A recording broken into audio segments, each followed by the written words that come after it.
हरि ओम।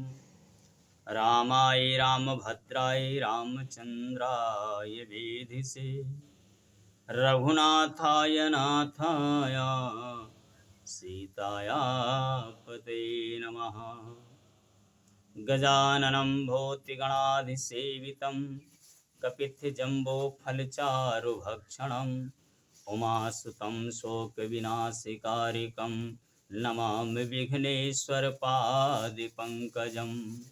ध्येयं सदा परभवघ्नमभीष्टदोहं तीर्थास्पदं सुविरञ्चनुतं शरण्यं भृत्यार्तिहं प्रणतिपालिभवाब्धिपोतं वन्दे महापुरुष ते चरणारविन्दम्। बोलिए श्यावत रामचंद्र की जय। माता पार्वती जी भगवान भोलेनाथ से कहती हैं कि हे महादेव, देवर्षि नारद परम ज्ञानी हैं और भगवान विष्णु की परम भक्त भी हैं, तो भला ऐसे कौन सी कारण हुआ जो वे नारायण को श्राप दे दिए। तब भगवान भोलेनाथ कहते हैं कि देवी, कोई मूर्ख नहीं है न कोई ज्ञानी है। श्री रघुनाथ जी जिसको जैसा चाहते हैं वो वैसा हो जाता है। अब हम तुम्हें नारद जी के विषय में थोड़ी चर्चा के माध्यम से बताएंगे, ध्यान से सुनो। एक बार याज्ञवल्क्य भारद्वाज जी से कहते हैं, कथा सुना रहे थे और तुम आदर से सुनो। संत तुलसीदास जी महाराज मानस में कहते हैं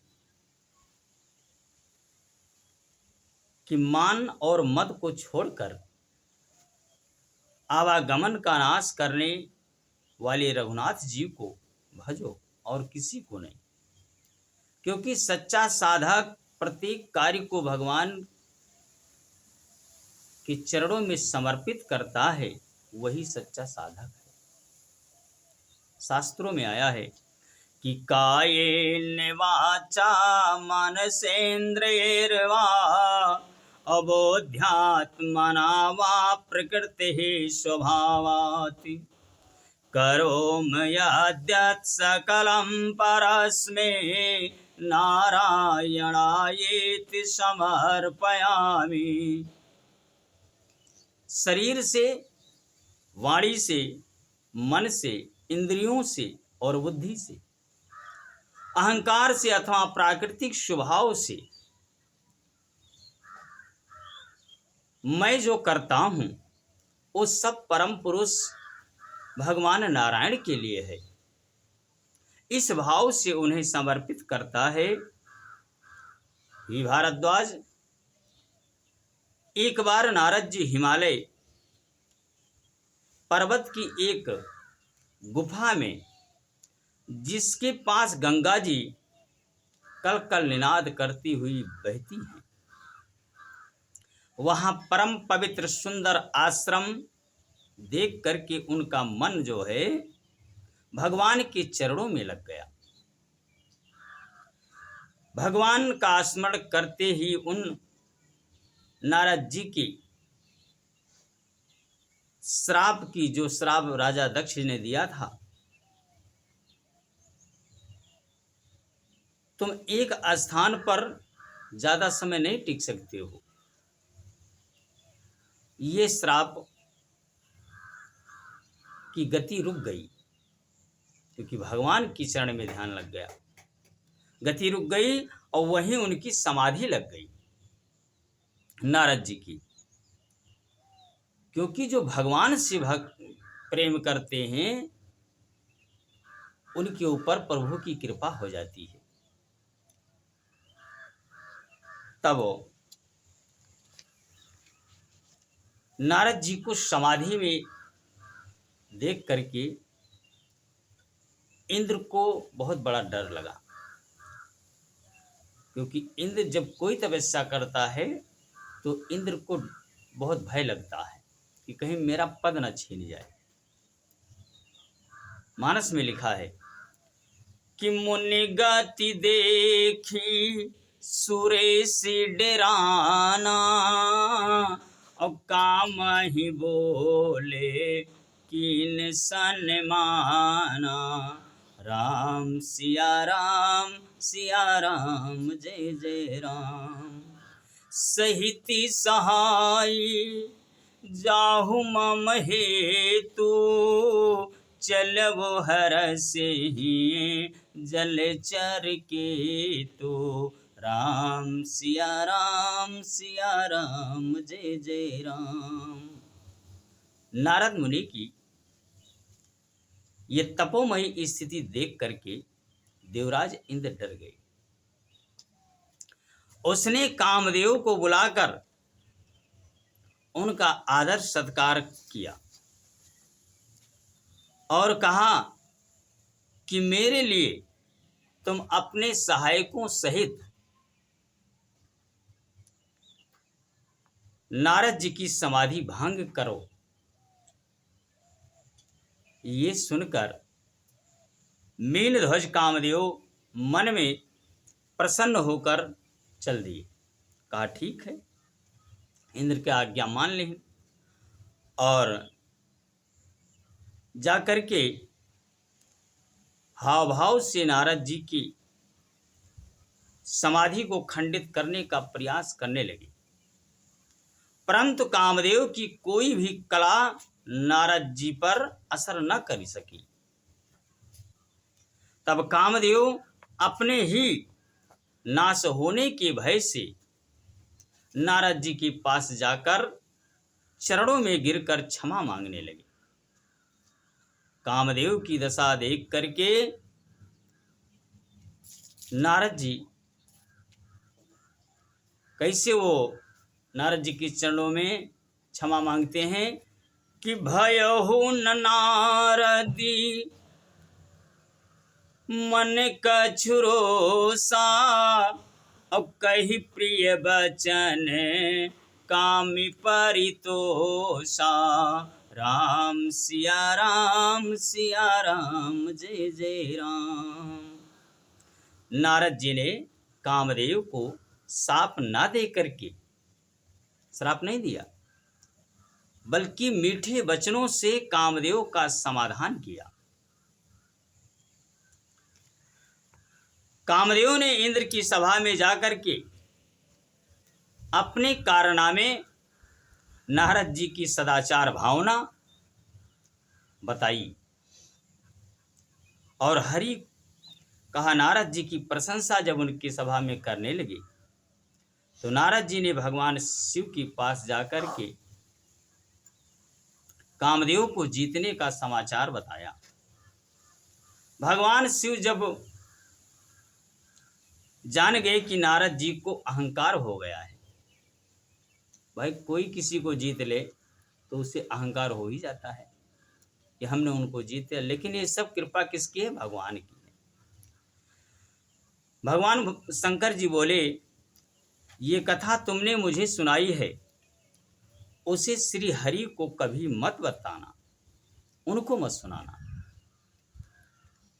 जैसे इतना भोलेनाथ ने कहा तो नारद जी ने सोचा कि मानो भोलेनाथ का हमार ये विजय अच्छा नहीं लागे। मानस में आया कि तिम जाने हरि सुनावहु कबहू, चलहु प्रसंग दुरायहु तबहू। राम सिया राम जय जय राम। यद्यपि शिव जी ने हितकर नारद जी को शिक्षा दी थी कि तुम्हारा कल्याण हो, लेकिन नारद जी के मन में ये बात नहीं बैठी। याज्ञवल्क कहने लगे कि हे भारद्वाज जी, अब आगे का तमाशा सुनो। हम तुम्हें बता रहे हैं भगवान जो चाहते हैं वही होता है। मैंने आपसे बताया पहले कि राम कीन्ह चाहै सोई होई, करैया अन्यथा अस नहीं कोई। राम सिया राम जय जय राम। भगवान शिव के पास से नारद जी कहाँ गए? ब्रह्मा जी के पास। कालांतर में नारद जी एक दिन अनायास ही वीणा को बजाते हुए कि श्रीमन्नारायण नारायण नारायण हे भजमन नारायण नारायण नारायण श्री हरि नारायण नारायण नारायण। बोली लक्ष्मी नारायण भगवान की। वीणा को बजाते हुए एक बार करतल कर वीणा गावती हरे गुण गाने प्रवीणा। और क्षीर सिंध गवने मुनिनाथा जहाँ बसे श्रीनिवास श्रुति माथा। एक बार हाथ में वीणा लेकर के और नारद जी संकीर्तन करते हुए हरिगुण गाते हुए क्षीर सागर को गए, जहां वेदों के मस्तक स्वरूप मूर्तिमान वेदांत तत्व लक्ष्मी निवास भगवान नारायण रहते हैं। नारद जी को आया जान करके रमा निवास भगवान उठकर हर्ष में भर करके मिले, खुशी से मिले कि भाई देवऋषि नारद जी आ रहे हैं।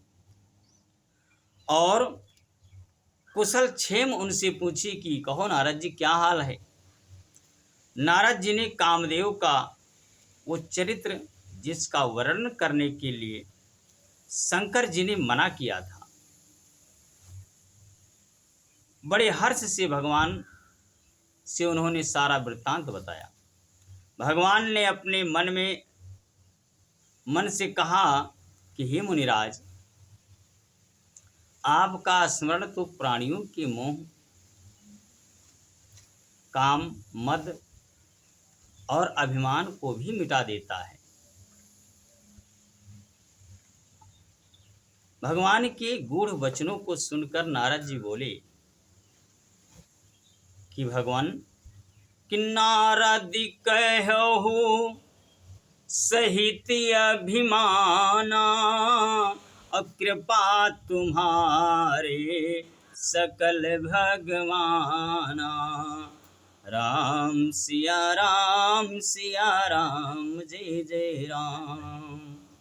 करुणा निधे मन दीख विचारी, ओरे अंकुर ओ गर्भ तरु भारी। राम सिया राम जय जय राम। भगवान जान गए कि नारद जी को कामदेव जीतने का अहंकार हो गया है। अपने भक्त के अहंकार को मिटाने के लिए भगवान ने अपनी माया को प्रेरित करके एक कौतुक तमाशा रची, क्योंकि भगवान को अभिमान कदाप नहीं प्रिय है। अभिमान गोविंद ही भावत नहीं, अभिमान भगवान को प्रिय नहीं है। और नारद जी के मन में अभिमान का अंकुर उग आया है, इसलिए उनके अभिमान को मिटाने के लिए भगवान ने एक माया रची। उस माया नगरी में रास्ते में 100 योजन यानी 400 कोस का एक नगर रचा भगवान। उस नगर की भांति भांति अनेक प्रकार से रचनाएं लक्ष्मी निवास भगवान विष्णु के नगर वैकुंठ से भी अधिक सुंदर बनाई गई। उस नगर के नर नारी कामदेव और रति के समान सुंदर थे। उस नगर के राजा शीलनिधि जो सभी वैभवों से संपन्न थे, उन इंद्रतुल्य महाराज की विश्वमोहिनी नाम की एक अत्यंत रूपवती कन्या थी। उस कन्या के लिए स्वयंवर रचा गया, जिसमें अनेकों राजा आए हुए थे। उस नगर में नारद जी पहुंचे और महाराज के महलों में पधारे। महाराज ने स्वागत करके आसन दिया, नारद जी को बिठाया और कहा, आन दिखाय नारद ही भूपति राज कुमार, कहु नाथ गुण दोष सब यही के हृदय विचारे। बालकांड में लिखा है, फिर राजा ने राजकुमारी को लाकर नारद जी को दिखलाया और पूछा कि हे भगवान, हे नाथ, आप अपने हृदय से विचार कर इसके सब गुण दोष हमसे बताइए। नारद जी उस कन्या के रूप को देखकर सारा वैराग्य भूल गए। उसकी तरफ देखकर अपने आप को भी भूल गए। धन्य हो नारद जी। मन में बड़े हर्षित हुए, परंतु प्रकट रूप में उन लक्षणों को नहीं कहा, क्योंकि ये सब माया भगवान की है, श्री रघुनाथ जी की है। गीता में लिखा है, ध्यायतो विषयान युंसः संगस्तेष उपजायते। विषयों का चिंतन करने वाले पुरुष की उन विषयों की आसक्ति हो जाती है। नारद जी विश्वमोहिनी को देख करके विषयों का चिंतन करने लगे, अपने वैराग्य को भूल गए। संत शिरोमणि श्री तुलसीदास जी महाराज ने मानस में लिखा कि जो यही बरई अमरी सोई होई, और समरे भूम ते ही जीते न कोई। नारद जी मन में सोचते हैं कि जिसे यह वर्ण करेगी वो अमर होगा, उसे युद्ध में कोई जीत नहीं सकता है, और चर अचर सभी उसकी सेवा करेंगे। ये सब लक्षण मन में ही रख लिए, बताए नहीं। और महाराज से कहा कि आपकी पुत्री सुलक्षणा है। मन में चिंता लग गई कि अब मैं कौन सा उपाय करूं जिससे ये कन्या मेरा ही वरण करे। ऐसा नारद जी ने अपने मन में विचार किया कि जब पिता पिका छूना होई ते ही काला, और यही विध मिलाई कवन विधि बाला। राम सिया राम जय जय राम। नारद जी से अब जप तप कुछ नहीं हो रहा है। ये सब रघुनाथ जी की कृपा है। कहाँ हरदम भजन करने वाले देवर्षि नारद जी, लेकिन आज उनका मन भंग हो गया। अब तो उस कन्या को ही पाने की कामना मन में लग गई और सोचते हैं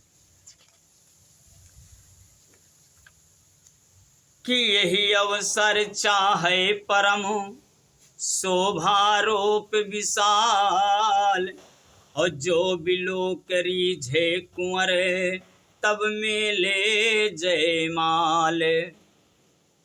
इस समय तो बड़ी भारी शोभा और विशाल सुंदर रूप चाहिए, जिसे देखकर राजकुमारी मुझ पर रिझ जाए और तब जयमाल मेरे गले में डाल दे। ऐसा विचार करने लगे देवर्षि नारद जी, और भगवान से ही सुंदरता मांगूं, परंतु वहां जाने में देरी लगेगी। यही भगवान से ध्यान लगाया तो भगवान वहां प्रकट हो गए। देखो लीला सब भगवान के है। भगवान वहां प्रकट हो गए कि अब देवर्षि नारद जी आई हैं तो देर लगी, हम ही जाए वहां प्रकट हो जाए। और देवर्षि नारद जी से बोले, मुनि बोले कि प्रभु आप मुझे अपना रूप दे दो। भगवान विष्णु से देवर्षि नारद ने कहा कि हे प्रभु आप मुझे अपना रूप दे दो, तभी वो कन्या मुझे मिल सकती है। ऐसा करके आप मेरा हित कीजिए। देवर्षि नारद जी भगवान से कहते हैं, यथा दीपो निवातस्थो लिंगते सोमपा सोपमा स्मृता योगिनो यत् चित्तस्य युज्यतो योगमात्मनः। जिस प्रकार वायु रहित स्थान में दीपक हिलता डुलता नहीं, बयार चलत हुए और तब्बो दीपक न बुझे, जैसे कि तैसे जलती है, उसी तरह जिस योगी का मन बस में होता है वो आत्म तत्व के ध्यान में सदैव स्थिर रहता है। हे नारायण, भगवान बोले अपने ध्यान करके देवर्षि नारद जी से कहा कि आपने ध्यान करके आध्यात्मिक की भक्ति की है। भक्ति 6 प्रकार की होती है नारायण। 6 प्रकार की भक्ति कौन कौन होती है? पहली भक्ति मानसी भक्ति होती है, दूसरा वाचिकी भक्ति होती है, और तीसरा कायिकी भक्ति होती है, चौथा लौकिकी भक्ति होती है, और 5वां वैदिकी भक्ति होती है, 6वां आध्यात्मिकी भक्ति होती है। इस प्रकार से 6 प्रकार की भक्ति होती है।